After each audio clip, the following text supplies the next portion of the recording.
تعال أقول لك ملخص العرض اللي جاي لأليو ديانج خلال الساعات الماضية. أليو ديانج جاي له عرض من نادي لانس الفرنسي. لانس الفرنسي عايز يشتري الفترة المتبقية لأليو ديانج مع النادي الأهلي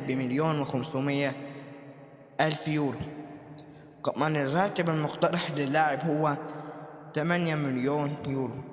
إدارة النادي الأهلي بتغلق الباب أمام هذا العرض وبترفض المناقشة، بتقول إن العرض ضعيف جدا ما يناسبش حجم وقيمة النادي الأهلي. فالأهلي رفض العرض وراحوا قالوا للعيب والوكيل بتاعه، قال له أنت هل يناسبك العرض هذا؟ قال لهم أنا مش هاخد أي قرار دلوقتي إلا بعد ما بطولة أو كأس الأفريقية يتخلص. بعد كده سواء أنا آخد قراري أجدد مع النادي الأهلي أو سواء أشوف أي عرض وأروح أي فريق جاي لي من العروض.